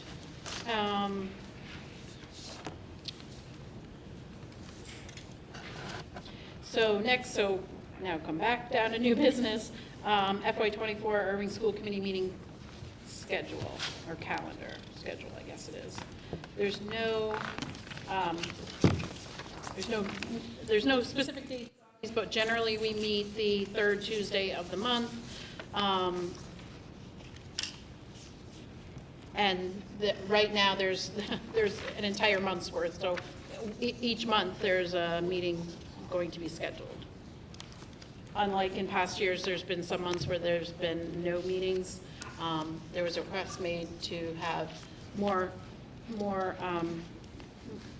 meetings, so they're monthly now. Anything anybody wants to say about that? I'm gonna propose that we meet in August. I know I'm the one that keeps adding the meetings, but I feel like meeting on the 3rd Tuesday of September as our first meeting with everything going on with principals and buildings and teachers and programs and all those things that are changing over the summer, and find out, hopefully we'll have better preschool numbers. I would love to have the handbook available so we can look at that, because we usually don't look at that until after school starts. Yep. I said enrollment, staffing, and then hopefully, I know there was talk about, I think it was called like the LSC program, which was the specialized program that we were told was supposed to have funding, but we haven't heard anything else, so I would like to add that as part of it. So that would be a very full meeting in August. So August 15th? So I will say that we are down a school committee member, so this relates to that. So a notice will be going out around town asking for letters of interest. I know we already have one letter of interest, or an expressed interest. That will then run for a certain amount of time. The 15th, Brian, did we say? And then after that, we will work with the select board to appoint a member. So what I would like to do is have the meeting after the 19th, but not far, after the 15th, but not far, so that we can do that appointment at the same time and have a, We do the following Tuesday, the 22nd? if possible. If not, we'll just have to have, just let me finish like that. If not, we will have just a quick joint meeting to appoint that member. So I'm just putting that out there so everybody understands when we look, thinking about our calendar, what we need to do. That doesn't have to be a town vote, right? We're just going to appoint someone? It's a vote between, it's a select board and joint Okay. meeting. So, I mean, we can do that separately and then put our meeting at any other point. I just Okay. putting it out there. So letters are due the 15th, or everything has to happen by the 15th? I believe letters, Brian, letters by the 15th? Did we put the date as, yeah, the deadline is the 15th. Okay, and So then then- they could be appointed as soon as the 16th, or are they, Well, like, yes, I'm just looking, yes, like, yes, not that we're having our meeting the next day, but Yes, yes. logically, okay. yep. Okay. Are we setting this next meeting or no, right now? What? Are we setting the meeting right now or no? So, well, I mean, we might as well, we're here. Do we have to make a motion and vote that we want to add August 1st and then pick the date, or can we do it all together? months, yeah. Okay. you So, wanna do- again, I wasn't discounting the 15th, but I'm just putting that on the radar. Well, I'll make a motion. We have a meeting August 15th. I can't attend that meeting, but that's okay. You can't attend I 15th? can't attend it. no. You can't attend it? Okay. No, I'm away. I'll scratch that. week. The entire week? Yeah, I take this on that Friday, so I just wouldn't be available until the next week. Okay. So the 22nd? I'm available the whole next week. Okay, we're just getting close to the Sorry. beginning of school. I mean, you had three, you can. Nope, that's fine. I just mean the 22nd is very close to the beginning. Staff report's the 28th, so that's the following week. So, Do we want to do Monday? I mean, I know it's only a day, but. no, because if we can do a joint on Monday, we can have the person here on Tuesday. How about that? Okay. Is that reasonable? Yep. How long would that take to appoint someone? 5 minutes? So why can't, Could we do it before our meeting? Like a joint before? you are meeting on August 21st? We haven't set the calendar exactly that far out, but likely, I don't know. Okay. So why don't we just do that and have a meeting? Okay, if they're gonna meet anyways. Meet on the 21st as a joint. As a Appoint them? joint? Yeah. Joint, then we'll come over here for our meeting. They can have their meeting at the senior center, we can come over here. Will that work if we meet They have it? to be sworn in before they can meet. Well, can we swear them in with you first, then we can come over here and have our meeting? Whoever swears them in. You have to ask the town clerk. You'd have to coordinate the town clerk to be there, the president, after the vote. I mean, with the one day, we just need to. We can make that work, right? That makes sense, you know what I mean? You can arrange it. Logistically-wise. To allow, Do Monday with the select board and then Tuesday have our meeting. Yeah. we just have to make sure that person gets sworn in either that Monday They night can or attend it Tuesday. as an audience member. I mean, they would be a Okay. voting member, but at least they can get the gist of it. Let's do that. Let's do Okay. the 21st, a quick joint, get them appointed, and then the 22nd be our school committee member meeting. Is that, can you do the 22nd? That'll work, yeah. Okay. So we're gonna we're going to adjust the proposed meeting schedule to include an August 22nd meeting. We're going to do it earlier in the day. What time of day? You do? I do. I don't know if anyone else does. Does What's 5 that? o'clock work for you? 5 o'clock works. Okay, so we'll set that August meeting at 5 o'clock. The rest of the school committee meetings, assume they'll be at 7 unless you hear differently. All right, so, Should be a short meeting anyway. okay, so our new proposed meeting schedule is August 22nd at 5 o'clock, plus September, October, November, December, January, February, March, April, and May, and June. I know I was forgetting one. All right, so all in favor of that? Somebody want to make a motion to approve that? I made the motion to have it happen. You did, okay, Yep. sorry. Thank you. I'm sorry. I missed your motion. All right, good. Any other discussion about that? No? Okay, all in favor? Aye. Aye. Do you want me to email you agenda items? Yeah, Okay. thank you. Okay. The next on the agenda is the ETA ESC, Erving School Committee, memorandum of agreement and vote. I'm going to ask that we move this down a little bit and get through some of the other agenda items.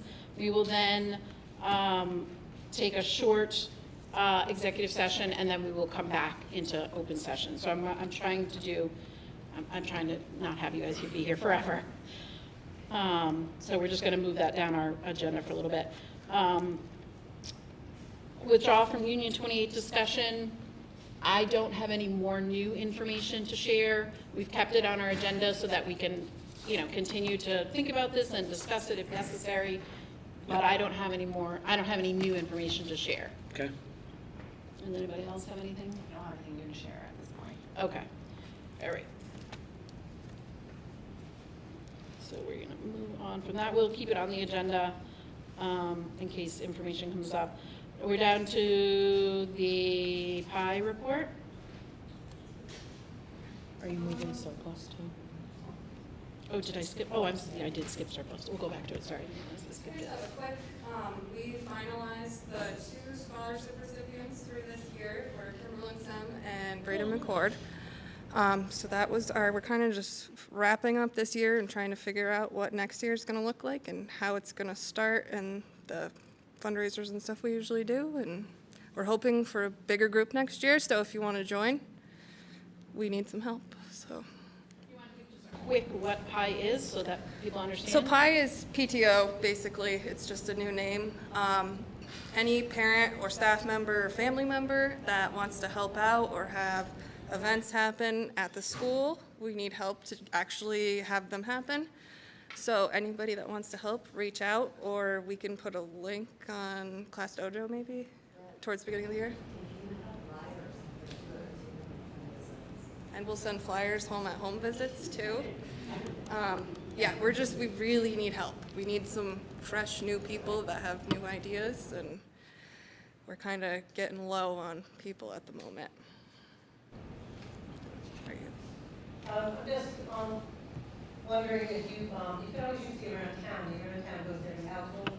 That's true, we could. In Erving, so I mean, I know there's a lag sometimes in the time you should have it early. Early, right, that was But our. if you had an event that you wanted to publicize or fundraising that you wanted to publicize outside of the school community, you could use the That's a around good town idea, for that. yeah. You might get people that want to support the school that don't have children. Great idea. Thank you. All right, thank you. And I skipped over by mistake our surplus equipment, so let's go back to that. We have scrap metal, which is the tilt skillet outside. We need to vote to declare its surplus. I believe the town wants to try and put it up on municipal bid for auction. There's possibly some value there, so what we need to do is discuss that and then vote to declare it surplus so the town can do that. I thought we already surplus that. We didn't, we tabled it because we weren't sure if there was a value to it or not. Okay. Yeah, so, I make a motion, get rid of it. to declare it surplus? Declare it surplus. Okay. Second? I'll second it. All right. Any more discussion about that? All right, all in favor? Aye. Great. Second thing is the technology. Apparently there's some old technology. Tom Smith, our IT director, has determined is of no use to us, the school. Estimated value between $10 and $25 each. So again, we need to vote to declare that surplus so it can be disposed of. Just a quick question, I don't know if we have the answer, but I know in the past, when technology was not being used by the school, it has either been bought back by Apple per se, or has been given to the townspeople the opportunity to purchase that. Is that something that they still do, or are these useful at all, or are they just like throwing them away? Yeah, so I do know that first it filters out to any other departments if there's any of use to any other departments. There doesn't seem to be. My understanding is they're really not worth, they're really old. There's Okay. really They're worth not, $10. again, $10 to $25 for a computer, pretty much, or, a piece of equipment, pretty much means that there's very little to no value there. Okay. Yeah. But if there was, then yes, that is the process. Any other? So we need a motion to make this surplus? I'll make a motion, to make it surplus. I'll second it. Okay, all in favor? Aye. Aye. Great, okay.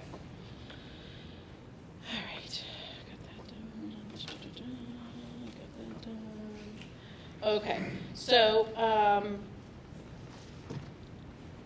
again, I would like to move, one more thing in new business is I had sent you information about a conference that I would like to attend. It's July 14th and 15th, so it's a timely agenda item.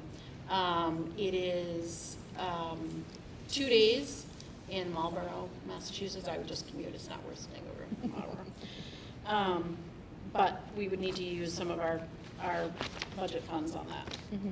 I think it's is it $90? $90 for both days. And yeah. then do you get mileage, is that, or do we not? I don't know how that works.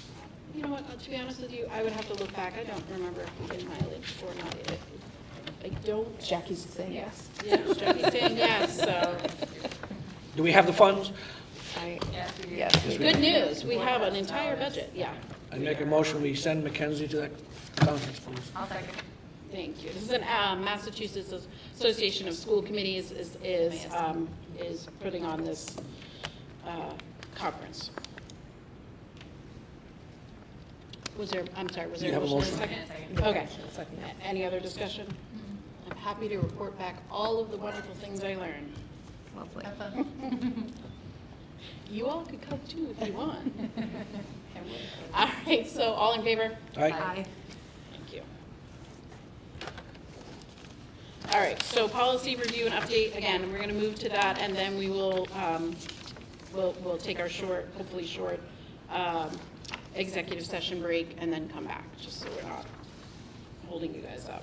Do we have to come back? We do have to come back. Yep. So I made some edits. So I met with Karina and Brian, and we reviewed the policies. So I don't have them in any special order, but I have the proposed changes. So for GCF, Okay. you want to go to that one first? So we're going to, We have first read? hang on, are you doing the ones that were first reading, or the ones that were second reading and voting on? The first reading is just first reading. You don't need to do much. We don't, but we could modify them for the vote. If You you know what I have, mean? yep, So do I you have- have modifications to the first read items? Hang on. Yes. That GCF is a first read. Well, the DJ. Oh, professional staff hiring, GCF? Yeah. DBJ is second. All right, hang on, I gotta sift through all of them and find the one we're talking about. DG. There's one in the back too. So the GCF, the DK, the KCD, and the DJ. All right, let's take them one at a time. Yep, I was just giving you the first. Sure. So, So we're looking at GCF. There we go. Professional staff hiring.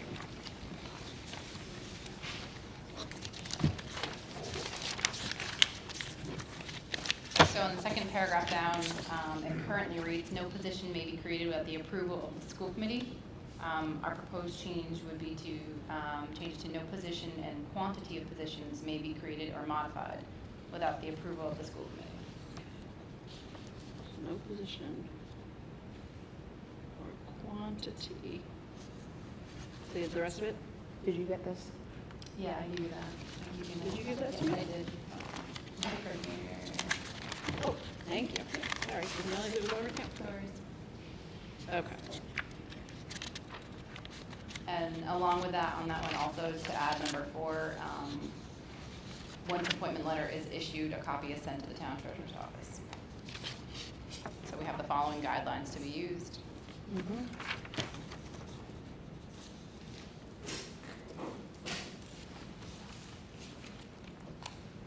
Okay, so those are your proposals?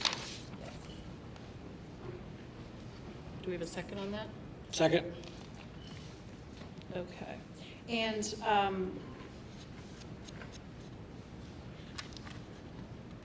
Brian, is that the only place the town treasurer needs it, or does the town also need to have a copy of it somewhere? In the treasurer's office, we'll have a full operation. I'm sorry, can you just come up too? I'm making everybody do it. I was confirming your understanding. So as long as a copy goes to the treasurer's office, we'll have a complete personnel file for every employee. Okay, and that's Yep. all that's needed for the That's town? all we need, correct. Thanks. Okay. All right, so a motion and a second is to modify that. This is the first read of it, so second read will include that if we vote in favor of it now. So all in favor? Aye. Aye. All right, so those changes will be made for our second read. Next one. Is a second. The next two are DK. seconds, so DK is up first. DK is the next one, yeah. DK? Yep.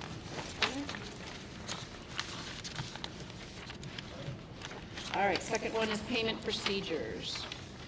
Yep, so the third paragraph down, second sentence, it says the committee will designate by vote a single member. We recommend moving that to 2 members. The committee will designate by vote 2 members.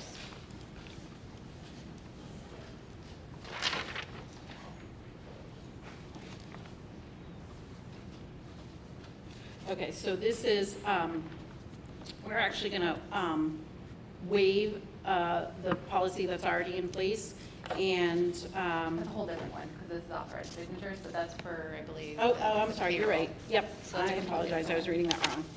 Yep, never mind, sorry. Okay. And so this is different than, Yes, this is payment procedures. gotcha. That's what threw me, it was the payments, which I thought was all the same one, but it's not. And also, I didn't add on here, but also striking upon request at the very end. Actual invoices, statements, and vouchers will be available for inspection by the school committee, period. Just striking upon request Yeah, I'm just trying to find it. At the Oh, very I got end. it. at the very end. Okay. Okay, so that's our motion is to change, the committee will designate by vote 2 members and striking upon request. Right? For DK. Okay, Second? great. Any other discussion? Nope. Nope. All right. So this is our second read. No, Nope. these are the first, These we're are going through the first. first ones, yeah. Just- All right. just to- They're just a to little out of change order. them, Yeah, nope, that's fine. Our Keep- next keep me one on track. this is KCD. Yeah. Okay, so let's vote on this, though, to move forward Oh. with modifying this. So all in favor? Aye. Aye. Okay, thanks. A lot of paper shuffling, so just keep me on track. All right, so the next one is, The KCD, the KCD. public gifts to schools. great, The first one would be to, it reads in the very first sentence, all gifts and grants. We're going to strike the word grants. So it would just be all gifts. So we're just pertaining this one, because we have a grants policy as well, so we're just tailoring this one to gifts. And then the other one will be just tailored to grants. gotcha. So, and then, that's the first change. And then in the second paragraph, It says any gift of cash regardless of donor intent will be accepted, and then adding or rejected by vote of the school committee, kept separate from the general fund and expended at the discretion of the school committee as provided by law. And then adding at the very end that the town accountant will be notified of all gifts received by the school. All gifts received by the school, so not just cash, any. Right. Okay. All right, Second? any other discussion? Okay, all in favor? Aye. All right, DJs and their first read.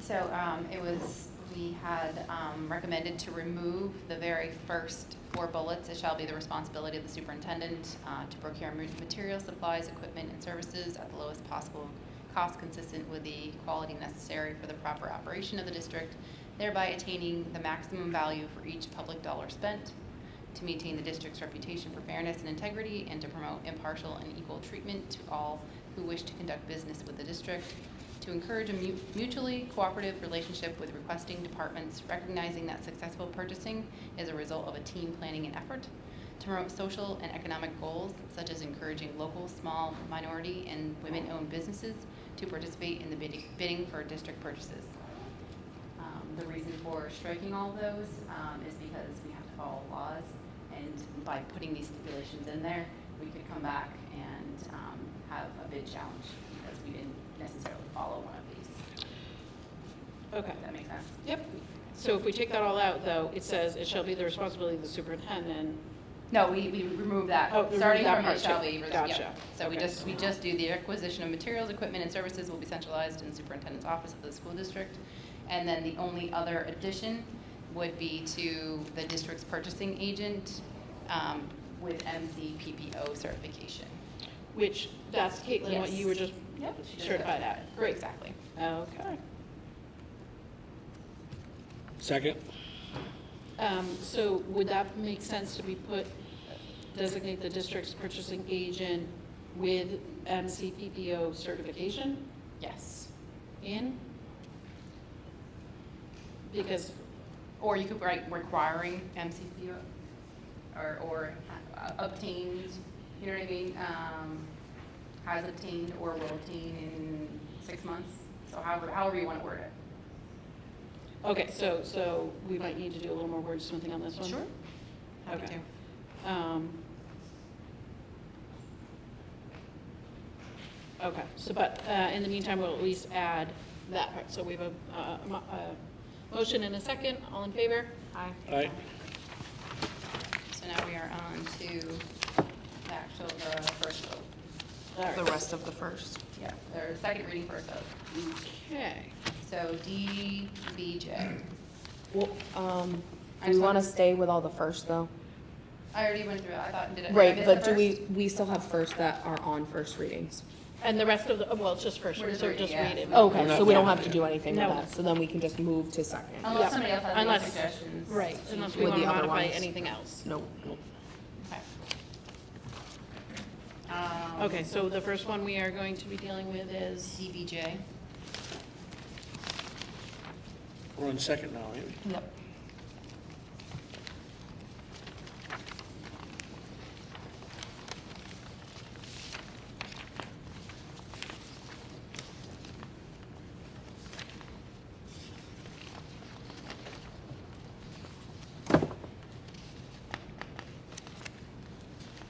This one apparently is the, I know. at the bottom? Which one are we at now? DBJ. Yep, that's not, sorry. I just meant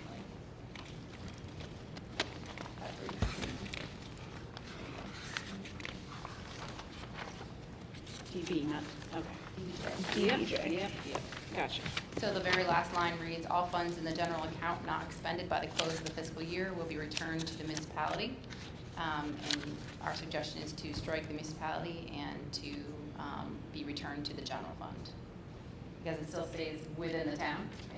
It sounds like we're actually taking money and giving it to the town, which is already in the town. So you're just taking the money and moving it to the general fund within the municipality. Okay. I mean, we're doing the same thing, we're just cleaning up the wording of it? Okay. Yeah. But it doesn't make sense to be a municipality because we are one town. Gotcha, okay.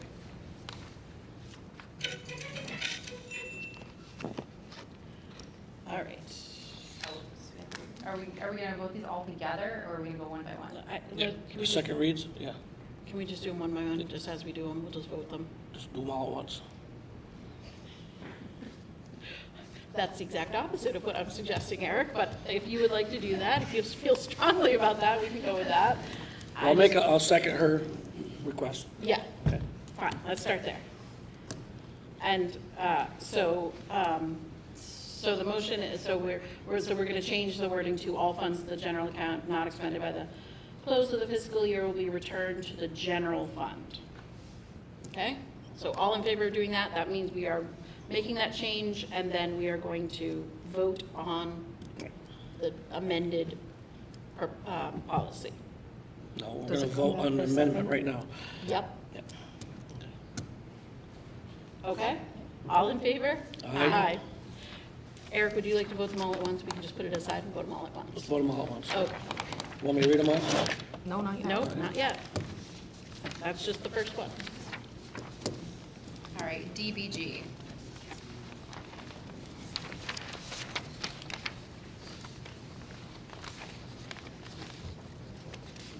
And second read? Yes.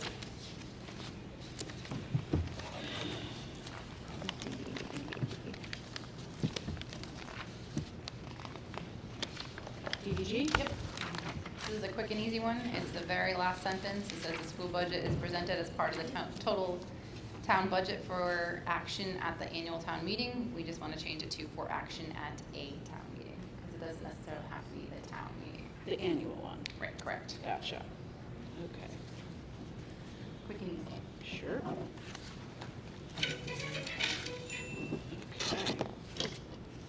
All right. Is there a second on that? Second? Okay, so all in favor of changing that to just a town meeting? Aye. Aye. All right. All right, so we'll put that aside to be voted on in a pile. DD is next.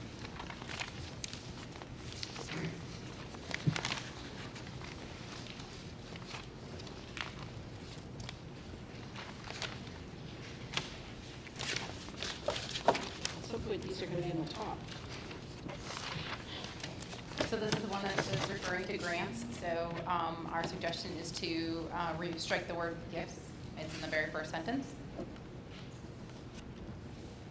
And then adding the line of copy of grant application and approval to be provided to the town accountant and treasurer.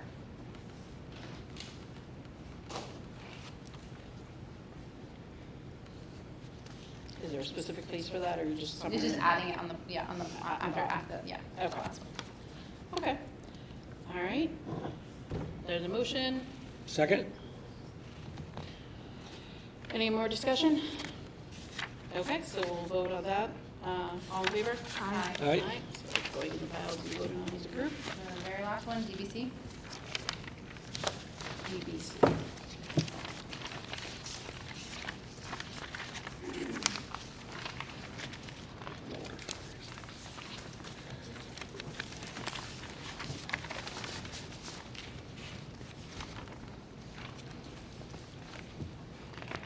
DBC, budget deadlines and schedules.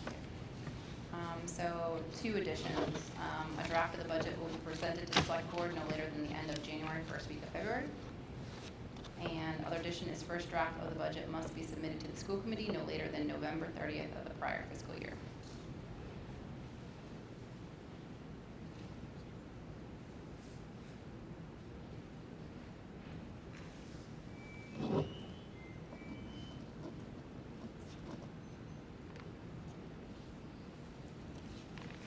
We normally get, they're not only in November, we normally get them. Well, we didn't this year. All right, Okay, so that's a motion. second? Thank you. All in favor? All right, Aye. Any other modifications? The only thing I would suggest is to I'm sorry for that one. No, for that one, are you still on that one? No, I had something else. Yeah, I guess my only question is if we say no, like, do we want it for our November meeting? Or are we okay that we wouldn't have it until our December meeting? Yeah, I'm not tied to that date, I want to have it sooner than later, so that's. Like, I don't know if we want to say like the third Tuesday. Yep, that's a good point. Yep, I'm happy with that. Do you want to make an amendment? Make a Would, motion? do we meet if it's the week before Thanksgiving? Yeah. I think you could just say our November meeting. and then By our it's- November meeting? By the Yeah, November school but- committee meeting? and then Yeah, it's that sounds flexible good. enough, whatever Yep. date that it Okay. ends up being. Later than the November school committee meeting. Okay, so you would like to make that motion? Yes, please. So the motion is to, Instead of saying November 30th of prior fiscal year, if we can just say in November before or before In our time. school committee, or In in time. time for our November school committee meeting? in time No for us. later, yeah, no later than the November school committee meeting. Like, I would think that they would be presented at this November school committee meeting. Ready to present it? November. in time for the November school committee meeting? Sure.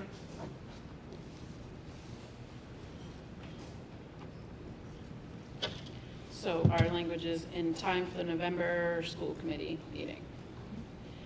All right, that's the motion. Second?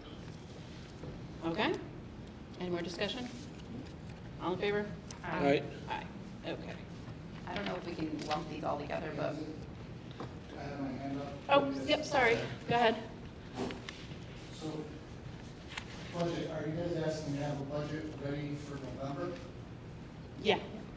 So you'll create a budget before the governor's numbers come out? Before the what?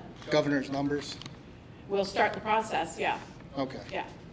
We always, I mean, the hope is to start with some drafts and get, the ball rolling, and then as things gel, then we can modify. So you're not looking for a final budget, you're just looking for a draft. A draft. Okay. Yep. Thank you.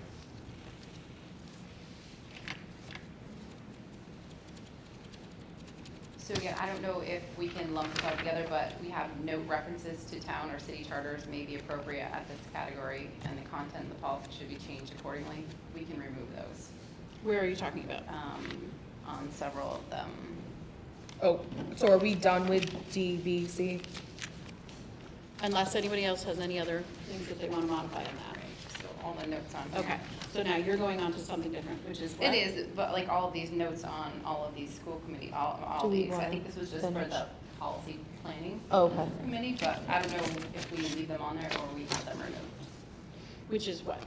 I'm sorry. I'm just talking about when we have notes on the bottom of our policy, it says specific established,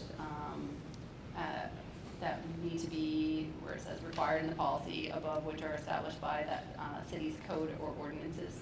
Appropriate citations should be also substituted. I think that was made in the creation of the policy, so now that we've approved it, I don't think that we need to include the notes on all of these.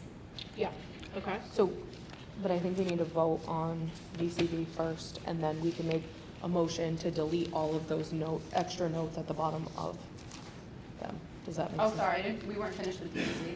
I don't think we voted. Okay. I think we have a motion and a second, but I don't think we voted. All in favor? Aye. Aye. Okay, so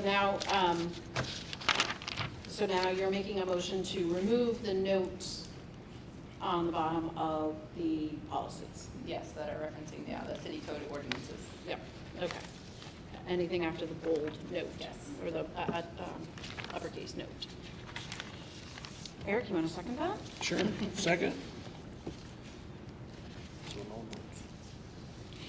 All right, all in favor? Or any Aye. discussion? Sorry. Nope. Any other discussion about that? Okay. All in favor? Aye. Aye. Okay, so then let's go ahead and vote this group together. The second read? Yeah, so it's 4 of them. Or are we not doing the rest of them? Because we still had others, but they weren't any comments. Well, we can do them all together, or we can do the ones that we modify, it doesn't matter to me, however you want to do it. It doesn't matter to me. We have to do them all, right? Yep, we do. Let's vote them all together. Okay. All right, so then, okay, with the exception of DGA, because we have to handle that a little bit differently. That's in the first read. That's, yeah. Well, we're modifying it slightly, so, okay, so then the ones that we have left. Hang on, Well, do the other ones also have notes? we're taking them off of all of them. Okay. So then it would probably make the most sense to do them all together. Yep. Actually, I apologize. I think DJE, we wanted to strike completely. Procurement procedure Yes. requirements? Was that the one? Yes, we wanted to strike that one completely. Strike it completely? Okay, let's take a look at that one. DJE. Is there a replacement for that? Nope, it just, we would be following the procurement laws, and this just kind of spells it out, but there are just so many more laws involved in this, that this doesn't touch everything. So you're saying. So we don't necessarily need this, the laws govern our procurement requirements. Okay. Am I missing anything? Okay. So All right, so motion was made. DJE, you want to take Strike totally out? completely, yes. Strike completely, okay. And the reason for that again is? Because this spells out the law, but not the law to a T. It doesn't spell all the laws, and we basically, when we're procuring, making a purchase, we have to follow these laws anyways, and this just touches a bit of it and not everything. Do we have to have anything within our policies referencing this? Like, do we have to have something that says, and follow this law? Like, or reference this, or can we just strike it completely, knowing that there is a law out there and without a policy, that has to be followed no matter what? Well, the law would have to be followed no matter what. Right. The law would supersede any policy that we had. And we have a purchasing one, the one that we Okay. just I just want to modified. make sure it doesn't Yep. have to be in there somewhere, and if we just Yep. delete it, we're fine. Yep, that makes sense. I would say if we find we do need one, we could be short and sweet. Yes, right. Follow the law from there. Okay, so a motion is made to strike completely policy DJE. Second. All in favor? Aye. Aye. Aye. So then that one's all set. And then did we lump these all together? Yep. So, now we will be voting on the 4 that we modified and,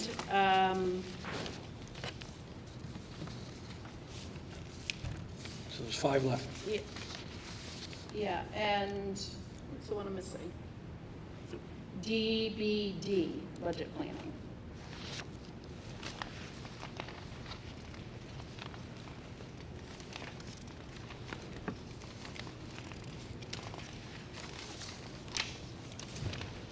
So the top 5? Okay, and there was no changes needed to be made to this? Okay. All right, so that's where we're at. Anybody confused? I know, I'm sure it's riveting to listen to this. Apologize, this is the housekeeping part of it. All right, so I'll make a motion to approve the modified version of policy DBJ, DBG, DD, DBC, and the unmodified version of DBD. I'll second. Any other discussion? Okay. All in favor? Aye. Okay.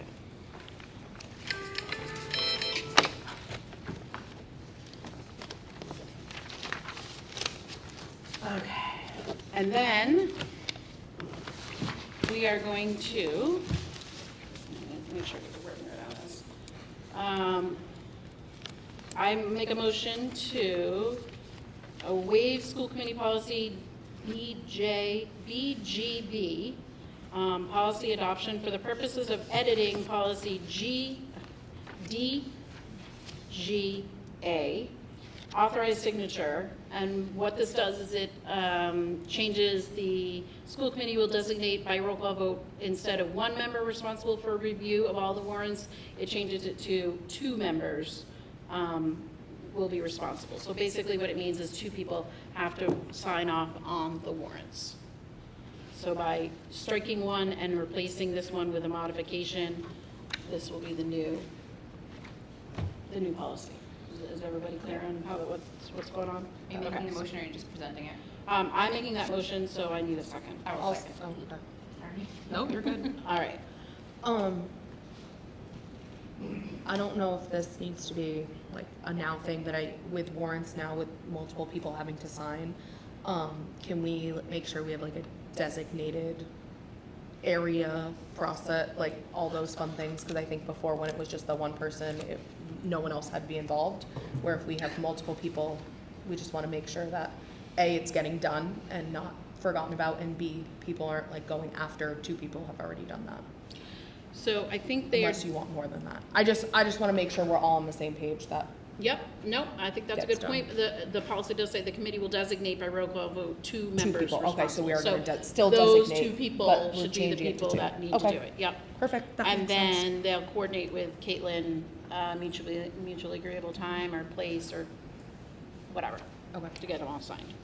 Perfect. All right, so that's the motion, there's a second, so any other discussion about that? Nope, okay, all in favor? Aye. Aye. So then we do need to then designate 2 people to do this so that we can keep this rolling. Right now, Eric and I are doing it. I have no problem continuing to do it. Eric, I don't know if you want to keep doing it or if you want to I move was on. gonna say I'm here too, so if someone doesn't want to come I'm here. good for 1 more year. I can't sign. Okay, Yeah, it's only, I'm the only alternate. okay. So, so So basically, if I can't do it or you can't do it, Jen or Caitlin. Jen has to- can't do it, so it would have Caitlin to has be to me. do it, that's all. Caitlin will do it. So just let me know. Okay, so we need to roll call vote that, just that's what the policy says. So, go ahead. I'll make a motion to designate Mackenzie and Eric as the signers. I'll second it. Great. Roll call vote. So Bailey, aye. Mila Little Eye. Semi. I, Cornet. Excellent. All right, perfect. Look at that. Moving right along. Okay. Now, we are going to move into executive session for the purposes of discussing strategy with respect to collective bargaining or litigation, and to vote on some minutes. So we will go into executive session. We will hopefully be quick. We'll come back out of executive session, back into open session. All right, so We have our we materials. do, yep. And so we're gonna roll call vote out.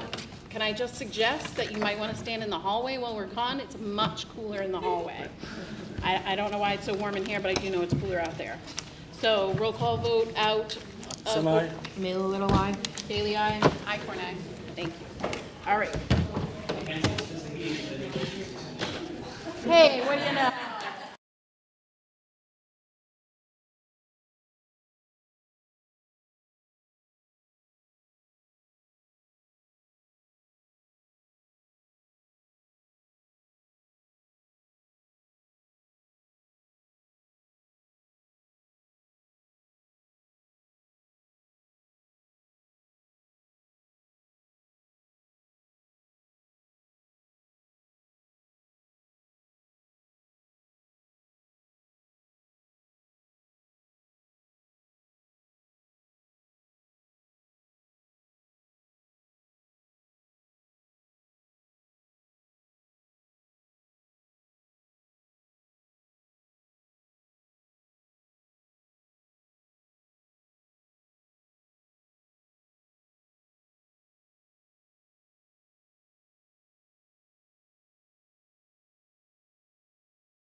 call vote back into open session.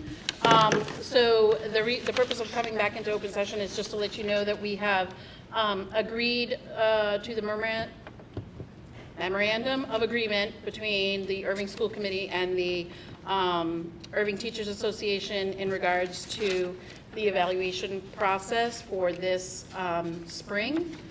And we have voted on our minutes, so those two things. And then the final item, we will have a discussion with the ETA about. So that's all I have to report. I believe we are at the end of our...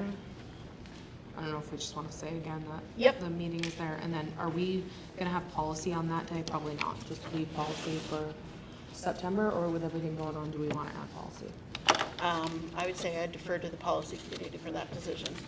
Okay. Jen? So let me just a reminder that we did put forth a August school committee meeting, so August 22nd at 5 p.m. will be our next school committee meeting. And then there's a discussion about whether there will be a policy committee meeting at that time too. So that's where we're at. Do you want policy in August, or wait till September? Now that you're on I'm new policy to this, committee? so I don't know, do you think we can? Do we have any policies I don't that are think- pressing? Right. Probably not. September. Move it, Yeah. leave it at September. That sounds Okay, good. perfect. Okay. So, All right. Erving Policy Committee meeting, our first meeting back will be Tuesday, September 19th at 6:30, right before the school committee meeting. All right. Can you go up there? Okay.